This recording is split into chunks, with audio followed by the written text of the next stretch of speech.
Hi everyone, welcome to our channel SLR maths academy.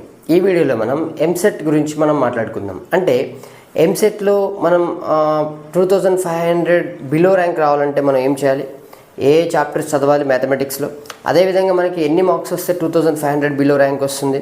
So వీటన్నిటి గురించి మనం ఈ వీడియోలో మాట్లాడుకుందాం. సో ఈ వీడియో చూస్తున్న వాళ్ళు ఇంకెవరైనా మన ఛానల్ని సబ్స్క్రైబ్ చేయకపోతే please do subscribe for more videos.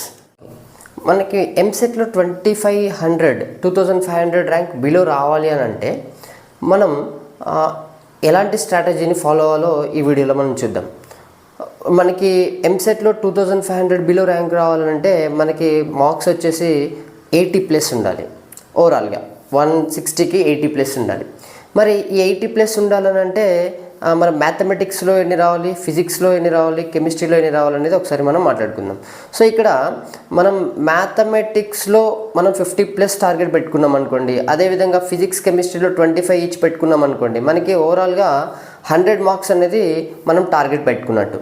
So 100 marks target పెట్టుకుంటే మనకి ఏమవుతుందంటే అట్లీస్ట్ 80 మార్క్స్ రావడానికి మనకి ఛాన్స్ అనేది ఉంటుంది.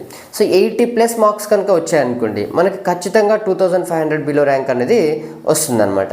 మరి ఇప్పుడు ఈ 80+ రావాలనంటే మ్యాథమెటిక్స్ మనం పెట్టుకున్నటువంటి 50+ టార్గెట్ని మనం ఎలా ట్యాకిల్ చేయాలనేది చూద్దాం. Okay, right. మరి ఈ 50+ మార్క్స్ రావాలంటే మ్యాథమెటిక్స్లో మనం ఏ చాప్టర్స్ ప్రిపేర్ అవ్వాలి కూడా ఒకసారి మనం డిస్కస్ చేద్దాం. సో ఇక్కడ ఈ వీడియోలో నేను మ్యాథమెటిక్స్ గురించి మాత్రమే డిస్కస్ చేస్తున్నాను. ఈ మ్యాథమెటిక్స్ సంబంధించినటువంటి చాప్టర్స్ ఏంటంటే ఫస్ట్ అండ్ ఫార్మోస్ట్ థింగ్ మనం ఏ చాప్టర్ చేయాలనంటే ట్రిగ్నోమెట్రీ చాప్టర్ చేయాలి. ట్రిగ్నోమెట్రీ అని అంటే ట్రిగ్నోమెట్రీ అప్ టు ట్రాన్స్ఫర్మేషన్స్, అదేవిధంగా ట్రిగ్నోమెట్రిక్ ఈక్వేషన్స్, అదేవిధంగా ప్రాపర్టీస్ ఆఫ్ ట్రయాంగిల్స్.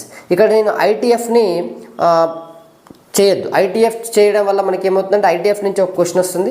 సో ఆ ఒక్క క్వశ్చన్ కోసం ఈ ఐటీఎఫ్ అనేది మనం ఎక్కువ టైం తీసుకోవాల్సి ఉంటుంది. కాబట్టి ఐటీఎఫ్ మీరు చేయగలిగితే ఓకే చేయొచ్చు. సో లేదు అనుకుంటే మీరు ట్రిగ్నోమెట్రీ అప్ టు ట్రాన్స్ఫర్మేషన్స్, అదేవిధంగా ట్రిగ్నోమెట్రిక్ ఈక్వేషన్స్, అదేవిధంగా మీరు ప్రాపర్టీస్ ఆఫ్ ట్రయాంగిల్స్ కూడా మనం ఇందులోనే ఇంక్లూడ్ చేయాలన్నమాట. సో మరి ఈ చాప్టర్స్ చేయడం వల్ల మనకి ఎన్ని మార్క్స్ వస్తాయి ఎంసెట్లో అంటే 10 క్వశ్చన్స్ వస్తాయన్నమాట. మీరు 10 మార్క్స్ గెయిన్ చేయొచ్చు. So trigonometry up to transformations, అదేవిధంగా ట్రిగ్నోమెట్రిక్ ఈక్వేషన్స్, అదేవిధంగా ప్రాపర్టీస్ ఆఫ్ ట్రయాంగిల్స్. ఇంతవరకు చేస్తే మీకు ఏమవుతుందనంటే మీకు 10 మార్క్స్ వస్తాయి. మీరు ఐటీఎఫ్ చేశారనుకోండి 11 మార్క్స్ వస్తాయి. Okay, so up to this ఈ చాప్టర్ వరకు మీకు 10 మార్క్స్ రావడం అనేది జరుగుతుంది. నెక్స్ట్ చాప్టర్ వచ్చేసి మనకి 2 dimensional geometry, 2D geometry and straight lines. So 2D geometry straight lines చేయడం వల్ల మనకి ఎన్ని మార్క్స్ వస్తాయి, 2D geometry and straight lines దీని నుంచి మనకి ఏమవుతుందనంటే 6 మార్క్స్ రావడం జరుగుతుంది. టోటల్ 6 మార్క్స్ రావడం జరుగుతుంది. మరి నెక్స్ట్ టాపిక్ వచ్చేసి మనకి మ్యాట్రిసెస్ నుండి మనకి మ్యాట్రిసెస్ అండ్ డిటర్మినెంట్స్ రెండు కలిపి మనకి 3 మార్క్స్ రావడం జరుగుతుంది. ఓకే, సో ఇప్పటి వరకు 10 marks trigonometry and 6 marks 2D plus straight lines, ఈ రెండు కలిపి 6 మార్క్స్ అంటే 10 + 6 16 ప్లస్ మ్యాట్రిసెస్ అండ్ డిటర్మినెంట్స్ నుంచి 3 మార్క్స్, మొత్తం ఇప్పటి వరకు మనకి 19 మార్క్స్ అయినాయి. నెక్స్ట్ వచ్చేసి మనం వెక్టార్స్ చూద్దాం. అంటే addition of vectors and product of vectors. Addition of vectors నుంచి 2 మార్క్స్ రావడం జరుగుతుంది, ప్రొడక్ట్ ఆఫ్ వెక్టార్స్ నుంచి 3 మార్క్స్ రావడం జరుగుతుంది. అంటే ఓవరాల్గా మనం వెక్టార్స్ చేయడం వల్ల మనకి ఏమవుతుందంటే 5 మార్క్స్ వస్తాయి అనమాట. సో ఇప్పుడు ఈ 5 మార్క్స్ అండ్ నెక్స్ట్ వచ్చేసి మనకి నెక్స్ట్ టాపిక్ వచ్చేసి 3D geometry. So 3D geometry నుంచి మనకి 3 మార్క్స్ రావడం జరుగుతుంది, 3 to 4 మార్క్స్. సరే మనం మినిమం వేసుకుందాం, 3 మార్క్స్ వేసుకుందాం. ఓకే, నెక్స్ట్ వచ్చేసి మనం కాంప్లెక్స్ నెంబర్స్ చూసామనుకోండి, కాంప్లెక్స్ నెంబర్స్ వచ్చేసి 3 మార్క్స్ అంటే 3 క్వశ్చన్స్ వస్తాయి. అదేవిధంగా ప్రాబబిలిటీ నుంచి కూడా మనకి 3 క్వశ్చన్స్ వస్తాయి అనమాట. నెక్స్ట్ వచ్చేసి స్టాటిస్టిక్స్ నుంచి 2 మార్క్స్ రావడం జరుగుతుంది. అంటే మెజర్స్ ఆఫ్ డిస్పర్షన్ మనకి స్టాటిస్టిక్స్ నుంచి 2 మార్క్స్ రావడం జరుగుతుంది. అదేవిధంగా ఇంకొక చాప్టర్ చూసుకుంటే కాంబినేషన్స్ వచ్చేసి 2 మార్క్స్, అదేవిధంగా బైనామియల్ వచ్చేసి 2 మార్క్స్ అనమాట. ఇప్పటి వరకు మనకి మీరు కౌంట్ చేసుకుంటే 39 మార్క్స్ అయి ఉంటాయి, రైట్. నెక్స్ట్ మనకి ఫంక్షన్స్ చేసామనుకోండి, ఫంక్షన్స్ నుంచి డొమైన్, రేంజ్, ఈ ప్రాబ్లమ్స్ బాగా అడుగుతున్నాడు. సో ఇవి 2 మార్క్స్, ఫంక్షన్స్ నుంచి 2 క్వశ్చన్స్ వస్తాయి. సో దీంతో మనకి 41 మార్క్స్ అయినాయి. నెక్స్ట్ వచ్చేసి ఇంటిగ్రేషన్ ఉంది కదా, మనకి డెఫినెట్ ఇండెఫినెట్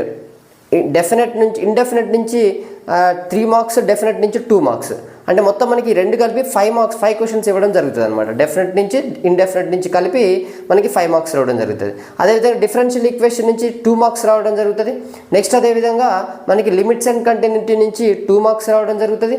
అదేవిధంగా మనకి డిఫరెన్షియేషన్ నుంచి 3 మార్క్స్ రావడం జరుగుతుంది. సో ఇక్కడ కనుక మీరు కౌంట్ చేసుకుంటే చూడండి, డిఫరెన్షియల్ ఈక్వేషన్స్, నెక్స్ట్ అదేవిధంగా integration and integration 5 marks, differential equations 2 marks, 7 marks, next differentiation 3 marks, 5 + 2 7 10, ఇక్కడ 10 అయినా అక్కడ 40 41 51 మార్క్స్. ఇంకా మనకి ఇంకా ఎక్స్ట్రా కూడా చేసుకోవచ్చు. అంటే ఇక్కడ వరకు చేసినా కూడా మనకి 50 మార్క్స్ అనేది రావడం జరుగుతుంది. ఇంకా నేను సర్కిల్ చెప్పలేదు, కానిక్ సెక్షన్ అసలు నేను ఇంకా చెప్పలేదు. కానిక్ సెక్షన్ చేశాను, ఓన్లీ సర్కిల్ చేస్తే మీకు 4 మార్క్స్ 4 క్వశ్చన్స్ వస్తాయి అనమాట, ఓన్లీ సర్కిల్స్. అంటే దీన్ని బట్టి మీరు 55 మార్క్స్కి ఇప్పుడు నేను చెప్పినటువంటి చాప్టర్ చేశారనుకోండి, 55 మార్క్స్కి మనం టార్గెట్ పెట్టుకున్నాం అనుకోండి, అట్లీస్ట్ ఇందులో నుంచి మనకి 50 క్వశ్చన్స్ అయినా మనం ఈజీగా చేయొచ్చు అనమాట.